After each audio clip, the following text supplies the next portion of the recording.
Buenas noches, mi nombre es Carmen Patricia Campaña, vivo en el departamento de Putumayo, en el municipio de Sibundoy. En la actualidad trabajo de manera independiente en mi propio negocio que se llama Mundo Kids y nos especializamos en la venta de ropa para niños. En el momento estoy cursando 10º semestre de Contaduría Pública y para mí este diplomado me presenta una buena oportunidad para adquirir conocimientos y estar actualizada en cuanto a las nuevas disposiciones contables adoptadas en Colombia, como son las normas internacionales de información financiera.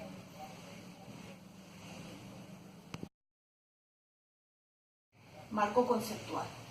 Es el principal referente a observar en la presentación de la información financiera en las empresas, constituye una guía en el proceso de emisión e interpretación de los diferentes estándares. No es una norma, ya que no presenta procedimientos puntuales, sino principios con los cuales se fundamenta el análisis de los hechos contables y a ser incorporados en el sistema de información contable. Como dije anteriormente, no son una NIF y no van en contra de ninguno. Son los fundamentos de información que deben contener los estados financieros, objetivos y cualidades de la información y elementos de los estados financieros. Cada vez que se registra una transacción hay que tener en cuenta su finalidad. Para hablar sobre la hipótesis fundamental, tenemos que tener en cuenta que la gestión contable de las empresas se basa en dos conceptos. El primero es la base de acumulación o devengo y el segundo, la empresa en marcha. Cuando hablamos de devengo equivale al principio de causación del conjunto de principios de contabilidad generalmente aceptadas relacionados con el decreto 2649 de 1993, según el cual los hechos económicos se reconocen cuando suceden, independientemente del movimiento de efectivo asociado a la transacción. Llámese causación es saber que hay un hecho económico, que sucedió un hecho económico y que va a tener impacto en la compañía.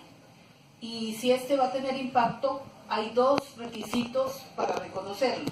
El primero es que genere entradas y salidas de beneficios y el segundo, que se lo pueda medir fiablemente. El segundo es la empresa en marcha. Se refiere a la consideración de la continuidad de la empresa observando las proyecciones, decisiones de la dirección y propietarios o condiciones legales de la entidad. Las NIF aplican para empresas que continúan funcionando, ya que para procesos de cierre de la actividad económica deben atender básicamente a usuarios especiales de la información financiera. Se presume que los estados financieros de una empresa están siendo elaborados basados en que la compañía se va a mantener durante largo tiempo. Cuando hay una dificultad y se cierra el negocio, la empresa entra en un estado de disolución y se rompe este concepto de negocio en marcha. No significa que no se debe seguir llevando una contabilidad, sino que se debe cambiar algunos sistemas de medición. Para poder observar la parte de la medición de los hechos económicos, tengamos en cuenta que cuando nos referimos a la palabra medición, nos está diciendo que estamos cuantificando. Las NIF, tanto plenas como para pymes, establecen dos tipos. La inicial, cuando se registra un hecho por primera vez, y la posterior, al final, cuando se entregan los estados financieros. La importancia radica en la necesidad de establecer valores relevados de esta información que los pueda manejar la entidad. Este proceso determina los importes monetarios por los que una entidad mide los activos, pasivos, ingresos y gastos en sus estados financieros e involucra la selección de una base de medición. En los estados financieros se emplean diferentes bases de medición con diferentes grados y distintas combinaciones, como son el costo histórico, el costo corriente, el valor realizable o de liquidación y el valor presente.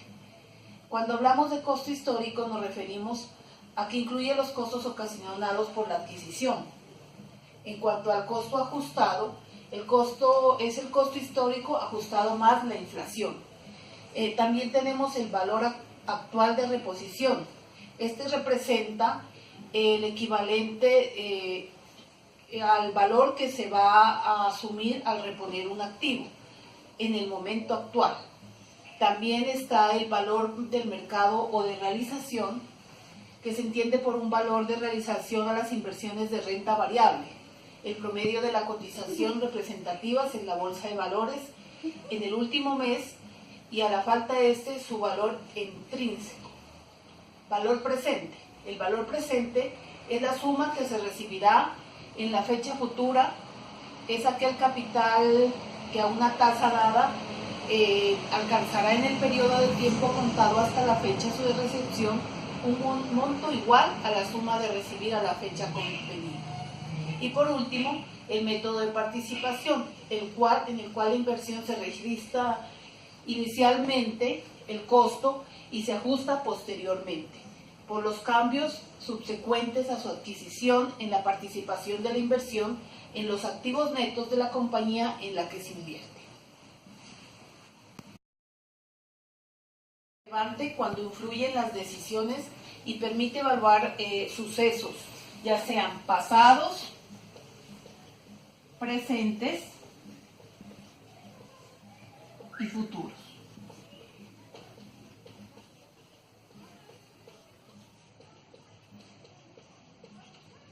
También ayuda a corregir o a confirmar evaluaciones. Un ejemplo es una partida de 20 millones. Para una empresa pequeña no es relevante, pero para una empresa pequeña es relevante, pero para una empresa grande esta cifra no lo es. También hay que tener en cuenta que si se comete un error en la revelación, nos indica qué se va a tener en cuenta en este momento. Y si se hace una evaluación de algo, permite evaluar y corregir lo que está mal. La relevancia es darle importancia a todo aquello que tiene un grado de significación, pero el aspecto más importante de la relevancia es que influye mucho en la toma de decisiones de la empresa. Cuando hablamos de prudencia en la SMID, hay que tener en cuenta que hace referencia a la incertidumbre que inevitablemente rodea muchos sucesos y circunstancias que se reconocen mediante la revelación de la información acerca de su naturaleza y extensión. También como por el ejercicio de la prudencia en la preparación de estados financieros, porque se debe tener mucha precaución al realizar los juicios necesarios para tener las estimaciones requeridas cuando hay condiciones de incertidumbre, de forma que los activos y los ingresos no se expresen con excesos y que los pasivos y gastos no se expresen en defecto. Sin embargo, el ejercicio de la prudencia no permite la infravaloración deliberada de los activos o ingresos o la sobrevaloración deliberada de pasivos o gastos. En síntesis, la prudencia no permite el sesgo. Cuando se trata de identificar un hecho económico, se debe registrar e incorporar formalmente en la contabilidad cada hecho que se está realizando. Para que un hecho económico se realice y pueda ser reconocido, requiere que corresponda con la definición de un elemento de los estados financieros y que pueda ser medido, pertinente y también que se pueda representar de manera confiable.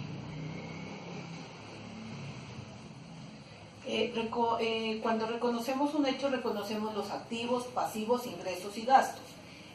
Reconocer es un proceso de incorporar en los estados financieros de una partida que cumple la definición de un activo, pasivo, ingreso o gasto y que satisface los siguientes criterios. El primero es que es probable que cualquier beneficio económico futuro asociado con la partida llegue o salga de la entidad. Y el segundo es que la partida tiene un costo o valor que puede ser medido con fiabilidad.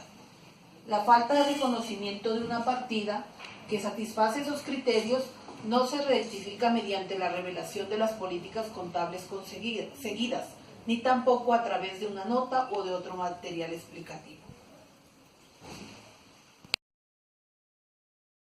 pasivo es un recurso controlado por la entidad como resultado de sucesos pasados.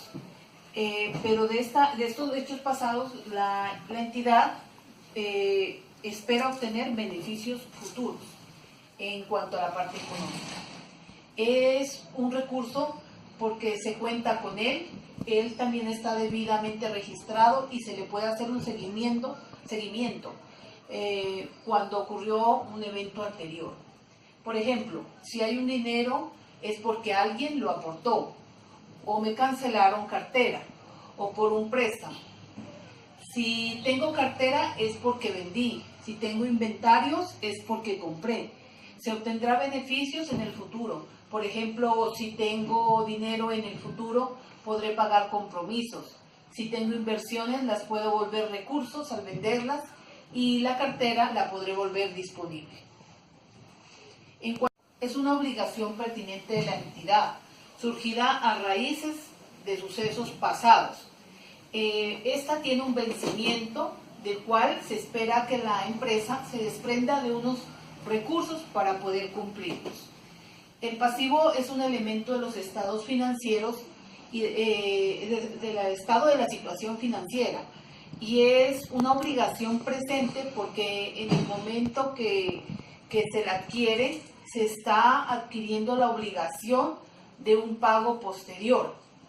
Entonces es muy importante que las empresas tengan muy en cuenta estos pasivos porque muchas veces gastan lo que no se tiene o los recursos que no se disponen para más anteriormente poderlos pagar. En cuanto al patrimonio, es una parte residual de los activos de la entidad una vez deducidos los pasivos. El patrimonio es otro elemento del estado de la situación financiera. La palabra patrimonio tiene una definición simple, pero la connotación financiera es muy importante. Al decir residual, nos referimos a lo que queda de los activos descontados los pasivos. Porque muchas veces no todos los activos que tiene una empresa no son de los socios. Y eso debe tenerlo muy en cuenta la gerencia. Y no todo el dinero que hay disponible tampoco es de los socios. Al igual que el recaudo de cartera, tampoco puede ser totalmente de los socios, porque hay unos compromisos que se debe cumplir, que son los que mencionamos anteriormente, los pasivos. Y por no tener muchas empresas claro esta situación, se gastan los recursos y aplazan obligaciones, lo que ocasiona que el nivel de endeudamiento de la empresa aumente y también el nivel de credibilidad con se deteriore.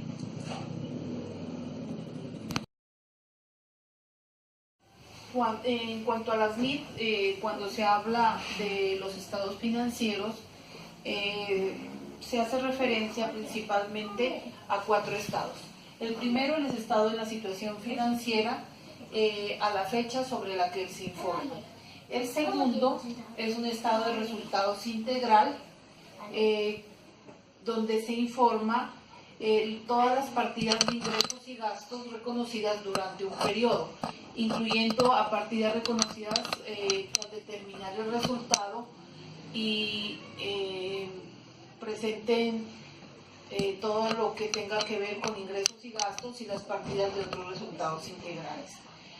También tenemos el estado de cambio en el patrimonio del periodo y el estado de flujo de efectivo del periodo sobre el que se informa. Y hay que tener en cuenta que las NIF toman las notas en las cuales se comprende un resumen de las políticas contables y la información explicativa sobre las mismas. Cuando hablamos de activos contingentes, nos tenemos que dar cuenta que son los derivados de un hecho pasado que se confirma como un hecho futuro incierto y que no se encuentra totalmente bajo el control de la entidad. Los activos contingentes no se reconocen como activos, pero deben revelarse. Deben revelarse excepto los que sea remota la posibilidad de una entrada de recursos. Un activo contingente se origina cuando es probable la entrada de los beneficios económicos de la entidad. Cuando la entrada de recursos sea prácticamente cierta, no es un activo contingente, sino pasa a ser un activo cierto que se debe contabilizar. Un ejemplo es cuando una entidad inicia acciones legales contra un competidor por infracciones en patentes y entonces presenta una demanda, pero el desenlace del caso es incierto. No se sabe a favor de quién va el tribunal ordenar que se hagan pagar los daños o perjuicios. Por esta razón, esta información se debe revelar para que la empresa la tenga en cuenta, pero no se debe contabilizar. Otro ejemplo es cuando se indemniza, también toca esperar que haya una demanda por indemnización, toca esperar que haya el resultado del juicio para saber en definitiva cuál será el monto a pagar por la empresa. Cuando hablamos de provisión, sabemos que las provisiones es una obligación presente que se deriva de hechos pasados y que en el futuro la entidad entregará recursos que involucran los beneficios económicos. Estas provisiones se medirán también y pueden existir incertidumbre tolerable sobre la cuantía. También existe incertidumbre sobre su vencimiento y la presentación de ellas se incorporará en el estado de la situación financiera como pasivo. Un ejemplo es cuando, digamos, hay varios trabajadores a los que se les ha hecho un contrato indefinido y han interpuesto una demanda por despido improcedente a la sociedad, digamos XSA. Los asesores laborales de la sociedad opinan que existe un alto grado de probabilidad de que el fallo judicial sea favorable y condenatorio para la empresa y que las pretensiones de los trabajadores despedidos sean reconocidas. El costo que ellos estiman por dichos asesores es de 200.000 unidades de 1.000 y la empresa no desea, caso de esto sea así, readmitir a los trabajadores despedidos. Entonces, una solución de acuerdo con el enunciado y debido a la probabilidad de que la sentencia sea desfavorable, deberá reconocerse una provisión para responsabilidades de acuerdo con el cuadro de cuentas y las definiciones y relaciones contables previstas. En la NIC 37, en el apartado 2, dispone que una provisión debe reconocerse cuando se cumple toda y cada una de las siguientes condiciones. Una de ellas es que la entidad tiene una obligación presente, legal e implícita, como consecuencia de un suceso pasado. En este caso, el suceso pasado es la contratación y posterior despido aparentemente improcedente para los trabajadores. Es probable también que la empresa tenga que desprenderse de unos recursos y es que incorporarán beneficios económicos. En este caso debe satisfacer la indemnización correspondiente de acuerdo a la normatividad laboral vigente. Puede estimarse de manera fiable el importe de las obligaciones.